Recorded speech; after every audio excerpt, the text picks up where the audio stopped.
Saudara-saudara, selanjutnya dasar teologis peran gereja dalam dialog. Gereja Katolik mengakui bahwa kebenaran dan kebaikan juga dapat ditemukan dalam agama-agama lain. Nah, ini kehebatannya. Bahwa dalam agama-agama lain itu ada nilai kebenaran dan kebaikan. Kita tidak pernah memaksa orang menjadi Katolik. Orang menjadi Katolik karena Kristus. Bukan karena kawin, bukan karena jabatan, silakan. Tetapi ingat, ketika Anda dibaptis Katolik, Anda tidak pernah keluar menjadi Katolik. Karena Anda dimateraikan seumur hidup. Seperti anak domba yang tersesat akan dicari oleh gembalanya. Pak, bagaimana Pak kalau sudah begini? Ya tidak, kalian akan dicari oleh Tuhan Allah. Saya ingat tetangga saya dulu, waktu dia meninggal dunia tuh, dia akhirnya disadarkan untuk mencari pastor. Tapi ya itulah tadi, karena keluarganya sudah beragama lain, ya, tapi dia punya kerinduan untuk bertobat. Seperti Dismas, penjahat di sebelah kanan. Kalau penjahat di sebelah kiri, Gespas. Nah itu ya, Dismas, maka disebut Santo Dismas. Yesus, ingatlah aku jika engkau berada di rumah Bapakku. Pada hari ini pun engkau berada di rumah Bapakku. Pernyataan tobat itu penting. Tobat. Tapi bertobat jangan berbuat sesat lagi. Ya. Kemudian, tujuan dialog bukan untuk menyamakan ajaran. Ingat, tujuan dialog bukan menyamakan ajaran. Marilah kita berdoa menurut agama, kita tanda salib. Sering saya lihat orang Katolik itu tidak pede tanda salib. Ya kalau kami ini santai karena di Bimas Katolik, ya kan. Tak mungkin kalau tidak tanda salib. Ya karena itulah ciri khas kita. In hoc signo vinces, dengan tanda salib kita pasti menang. Menang dari kuasa maut. Ya.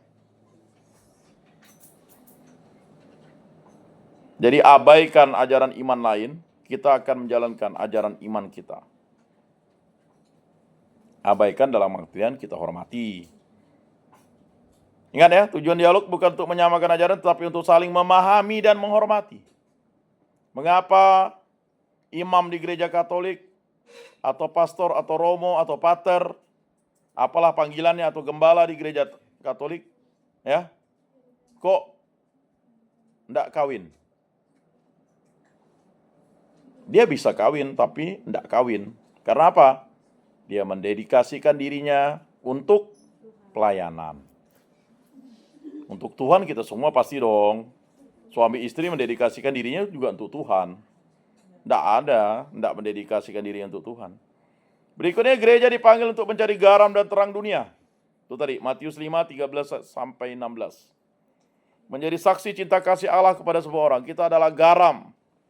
Kalau garam itu kehilangan asinnya, bagaimana mau diasinkan? Kita adalah terang. Kalau terang itu sudah redup cahayanya atau dimasukkan di dalam gantang, bagaimana terang itu bisa bersinar? Jadi kalian adalah garam dan terang. Doa Ratu Surga tadi didoakan dah jam 12. Tak ada apal Pak. Nah itu. Harusnya di sini bunyi lonceng. Teng, teng, teng, teng. Ratu Surga berdiri. Langsung tidak ada lagi yang mimpin. Apakah? Udah mau berapa seminggu lagi udah tak didoakan itu. Hanya setahun pada masa Paskah didoakan. Ada Mada Bakti bawa lah. Itu ada Mada Bakti. Ya. Jadi itu.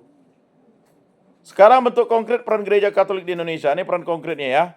Pendidikan multikultural dan toleransi. Nah ini penting ya.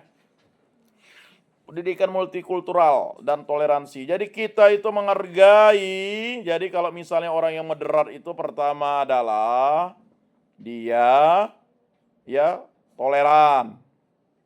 Toleransi. Kemudian kedua dia apa?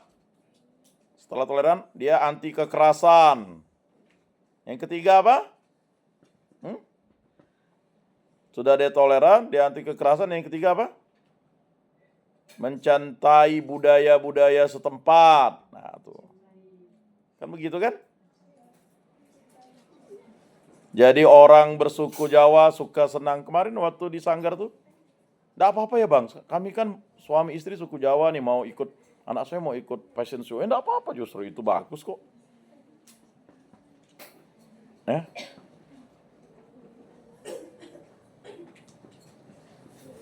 Kemudian mentaati peraturan-peraturan perundang-undangan tuh orang yang moderat. Ya. Jadi traffic light, kita kalau di situ kan lampu lalu lintas harusnya. Kita selalu ingatnya lampu merah. Ingat, merah tuh berhenti, pakai helm ya. Saya enggak apa-apa lah bobo-ibu ingatkan anak saya. Pakai helm, biarpun dekat. Dekat Bapak, pakai helm.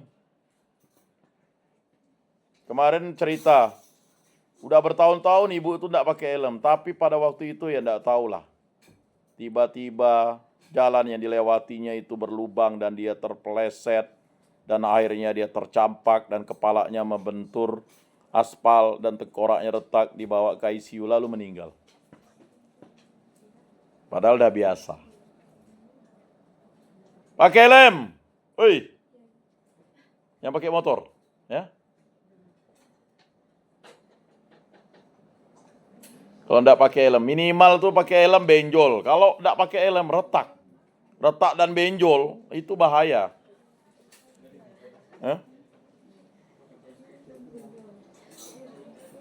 Kalau benjol itu kan ya. Saya berapa kali jatuh waktu saya tugas di Bengkayang itu, terpleset, helm lah. Itulah jalan Tuhan menyelamatkan saya. Helm standar tuh, udah koprol tuh saya tuh. Ya. Habis itu begitu juga di dekat Tiang Tanjung yang ada bukan Porta Santa ya, daerah Tiang Tanjung. Nah itu saya delpasi tuh, kayak orang stroke. Jadi kalau itu udah benturannya keras tuh. Jadi di Siantan langsung saya delpasi, jadi 1 bulan. Ketawanya setengah aja. Nah makanya jangan pernah mau ngolok orang stroke ya. Saya menghargai orang stroke karena saya, ya, waktu itu ini lidah nih setengah aja, enggak terasa. Delpasi namanya, belpasi. Karena jatuh. Ya. Nah itu penting ya. Nah bentuk konkretnya apa? Sekolah-sekolah Katolik menerima siswa dari berbagai agama. Sekolah Katolik menerima siswa dari berbagai agama. Kalian bisa lihat 6 agama diterima di situ. Tidak pernah disuruh harus hafal 10 perintah Allah, 5 perintah gereja, doa Bapa Kami, doa Salam Maria. Ketika dia mau bersekolah di sekolah Katolik, silakan, welcome. Menanamkan nilai-nilai toleransi, keadilan dan penghormatan terhadap keberagaman sejak dini. Ya. Kalau saya dari SD, SMP, SMA, kuliah, S1, S2 di perguruan tinggi negeri. Teman-teman saya malah minim yang Katolik. Teman saya banyak Katolik waktu di gereja Katolik, waktu saya misdinar, sebelumnya sekolah minggu, misdinar ya, putra-putri altar, mudika, saya ikut pemuda Katolik, PMKRI, ikut ISKA, ikut di lingkungan, ya itu. Ya. Tapi kalau teman-teman SD, SMP, SMA, kuliah, S1, S2, ya, sampai kerja pun berbeda agama, ya udah. Saya enggak pernah minder, ya kan? Dan saling menghargai, menghormati. Enggak pernah saya ada debat agama dengan kawan-kawan saya, karena enggak percuma. Kalian mau debat agamanya gimana lah ya? Kita tanda salib, dia enggak tanda salib. Kau mau debatnya gimana? Kita terima sakramen, dia enggak terima sakramen. Ya udah, hargai. Enggak bisa dipaksa. Saya punya saudara sepupu juga ada yang beda agama, ya. Ada yang Kristen Protestan, ada yang Islam, ya udah. Waktu di Lebaran saya pergi, udah 3 tahun ini saya malah lebih rajin pergi Lebaran di tempat sepupu saya yang Islam, ketimbang saya Natalan ke tempat sepupu saya yang Katolik. Lucu kan? Itulah tadi. Ya. Kemudian keterlibatan dalam forum dialog. Nah ini, ya, dalam forum dialog. Makanya kalau di tingkat RT nanti ikut Karang Taruna, ya, di pengurus RT. Kalau bisa ikut forum kerukunan umat beragama, tapi tidak banyak, ya. Lalu terdapat dialog lintas iman seperti seminar. Kemarin kan seminar itu tidak hanya Naca. Itu kan semua agama pasti ada. Ya kan? Ya pasti. Kan orang Dayak ada yang beragama Katolik, ada yang beragama Protestan, ada yang beragama Islam. Kawan saya dulu di Bengkayang beragama Hindu, orang Dayak. Ya. Jangan-jangan ada yang beragama Konghucu, ada yang beragama Buddha, kita enggak tahu. Ya. Kemudian tanggap bencana dan kegiatan sosial. Nah, ini penting. Ingat, membantu orang jangan nanya agamanya. Susah kalau udah kayak gitu. Saya pernah waktu itu ditabrak sepeda motor. Kau suku apa, Dek? Suku Dayak. Lalu enggak jadi dia nolong saya. Waktu saya masih SMP. Sedih saya. Ya sedih lah. Kan? Saya kena tabrak motor, sepeda saya bengkok. Syukur saya enggak apa-apa. Ya hanya diurut saja. Tapi kau suku apa, Dek? Dah itu dia karena saya bilang suku Dayak, lalu dia pergi. Ya kan aneh menolong orang tanya suku, tanya agama kan.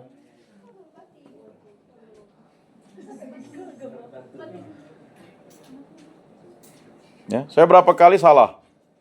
Katolik ya? Bukan, Protestan. Protestan ya Pak? Katolik. Bukan, saya nanya orang. Enggak, saya ngetes saja gitu. Jadi saat terjadi bencana atau krisis sosial, gereja sering bekerja sama lintas agama untuk membantu korban tanpa memandang latar belakang agama. Saya pernah pulang itu, berapa kali putus rantai ya? 1, 2, saya putus rantai itu 2, 3 kali. Nah, putus rantai yang ketiga itu saya enggak bisa apa-apa tuh. Kebetulan Bapak itu lagi kencing, bawa pisang, lalu dia tanya, "Bapak kerja di mana?" Di Kementerian Agama. Ya udahlah Pak, langsung dia tuh tolong saya. Gini Pak, nanti diikat sepeda motor Bapak, tapi caranya Bapak jangan ngerem, karena ini kan ngikat nih katanya. Dia pakai tosa tuh. Dia tahu, bahaya Pak, jangan direm, nanti Bapak jatuh katanya. Jadi diikuti saja Pak ya. Nah, karena memang nggak boleh direm. Kalau direm, habis kita jatuh. Kan dia kan pakai ikat ya. Kalau narik motor tuh bahaya, kalau pakai dorong bisa ikat. Sampai cari ini ya, jadi pas dia agak ngerem, saya ya lewat aja dulu. Nanti kan pelan-pelan supaya menyeimbangkan. Jadi cukup jauh tuh. Ya ada sekitar berapa kilo, 8 kilo, 10 kilo lah. Nah setelah itu dia baru tunjukkan, itu bengkel Pak katanya. Itu tadi. Betapa indahnya kalau kita dialog, minta pertolongan. Ya. Apalagi di jalan waktu kita naik sepeda motor kan. Mana mampu kita nyeret, kita tanya, berhenti kan. Aduh tolong nih. Akhirnya balik lagi ke kampung sebelah. Oh saya tidak bisa pakai, Pak. Oh saya yang pakai motor King, nih Bapak pakai ini ya. Jadi kalau kita diam, nunggu-nunggu di situ, kita apalagi Anda cewek, aduh janganlah di jalan cari bantuan. Apalagi pakai sepeda motor pulang kampung. Waduh. Makanya kalau pulang kampung sepeda motor tuh harus speed. Ya. Pokoknya harus dicek dulu, servis dulu. Apalagi ban tipis jangan. Karena repot ya kita pulang kampung itu kan ya berseret tuh bukan nyaman. Lebih baik kita naiki aja lah biar hancur bannya daripada kita nyeret kalau enggak mampu. Ya tetapi kalau kita kenal dengan orang kan nyaman. Ya. Nah ini. Lalu ya ada pendidikan dan katekese kontekstual. Nah ini penting. Yang akan kalian laksanakan. Nanti kalian hanya bukan menjadi guru agama saja di sekolah itu. Kalian menjadi guru agama Katolik, dan kalian harus mengembangkan katekese kontekstual. Dengan yang Katolik, katekese Jelas katekese untuk mengajarkan iman Katolik. Bagi yang non-Katolik, kalian berdasarkan katekese kontekstual. Katekese pewartaan kebaikan. Ya menerangkan hal-hal yang baik lah. Supaya dia belajar, ya pokok hal-hal yang baik. Ya. Mengajarkan umat untuk menjadi warga negara yang baik dan umat beriman yang terbuka terhadap keragaman. Ya kalau kita di Sanggau, di Landak, mungkin kita mayoritas. Di kampung kita mayoritas. Tetapi ingat, ketika kita sudah masuk di Pontianak, ya umat Katolik di Pontianak hanya 40.000. Tidak banyak. Di sini juga kita minoritas. Ya. Jadi katekesi difokuskan pada inkulturasi nilai-nilai Injili dalam budaya Indonesia yang plural. Jadi, ya pernah ada penolakan misalnya sembahyang doa rosario di suatu tempat ya. Kalau kita di kos ada 4-5 orang, ya doa rosario lah bersama. Kembangkanlah doa rosarionya, ya kan? Tetapi paling vital itu adalah kita masuk ke umat, ya. Jangan-jangan kalian doa rosarionya hanya di kampus saja. Berikutnya tantangan dalam dialog antaragama. Yang pertama adalah radikalisme dan intoleransi. Ini susah. Kalau udah radikal dan intoleransi ini susah. Yang kadang muncul dari kelompok tertentu. Syukurlah kita menjadi Katolik, kita tidak radikal dan tidak intoleran. Karena kalau Katolik itu cinta kasih. Jadi kalau orang Katolik itu radikal, itu aneh. Berarti dia sesat ya. Dia intoleran, sesat ya. Mengapa? Karena kita cinta kasih. Cintailah Tuhan Allahmu dengan segenap hatimu, dengan segenap jiwamu, dengan segenap akal budimu, dengan segenap kekuatanmu, dan cintailah sesamamu manusia seperti mencintai diri sendiri. Bayangkan, tidak ada Yesus bilang mencintai sesama iman kan? Itu enggak. Karena konsep agama, iman kita ya cinta kasih. Berikutnya prasangka dan stereotip antar pemeluk agama ini sering terjadi nih. Wah. Janggut nih, rupa orang Katolik. Ya kan? Jadi kita sering berprasangka. Ya. Dan ini sering bermasalah. Sekarang kan akhir-akhir ini nih banyak, ya bukan banyak ya, beberapa pakai mantila ya. Mentila. Mentila ke mantila? Mantila. Mantila itu artinya apa sih? Kerudung. Mengapa orang pakai mantila itu? Sesuai dengan apa tuh? Sesuai dengan surat Rasul Paulus di mana? Ya, setelah itu kan hukum kanon berapa tidak wajib pakai mantila ya. Nah, tapi ngapa kalian tidak pakai mantila? Saya senang kalau kalian pakai mantila tuh. Alim gitu, Pak. Ya kan? Ya alim lah. Ya kan? Ya kan? Kok soleha? Alim kan? Tahu alim enggak? Hah? Kelihatannya tuh gimana gitu ya. Coba kalian lihat suster tuh ya. Senang lihat pakaiannya.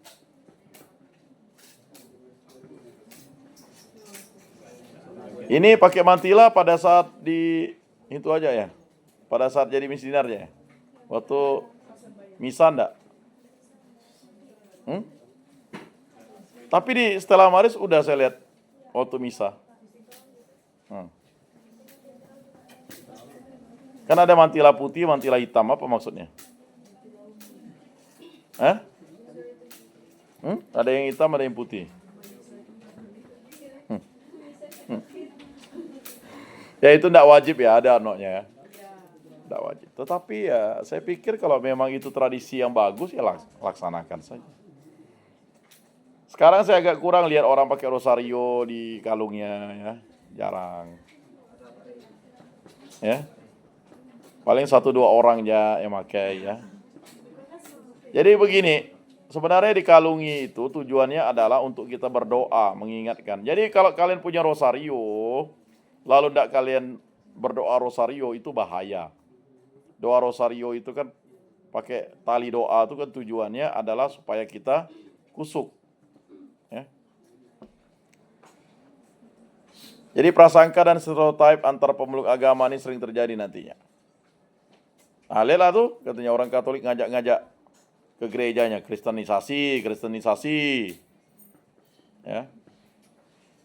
Kemudian kurangnya pemahaman lintas iman di tingkat akar rumput. Ini waktunya udah habis belum? Cepat kalau habis tuh. Seakan-akan dunia ini ya. Ya, itu kan urusan kalian ujian praktek. Emang gue pikirin. Lolo gue, ya kan? Nah.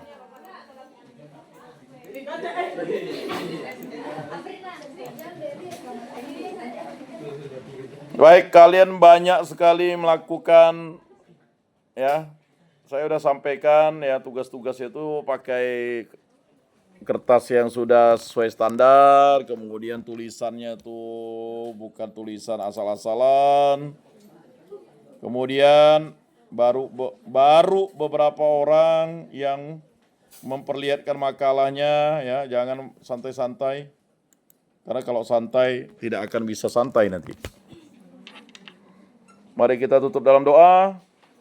Dalam nama Bapa dan Putra dan Roh Kudus. Amin. Kemuliaan kepada Bapa dan Putra dan Roh Kudus seperti pada permulaan, sekarang, selalu dan sepanjang segala abad. Amin. Dalam nama Bapa dan Putra dan Roh Kudus. Amin. Salam kasih damai dan sejahtera. Tuhan memberkati, menyertai dan melindungi. Salve.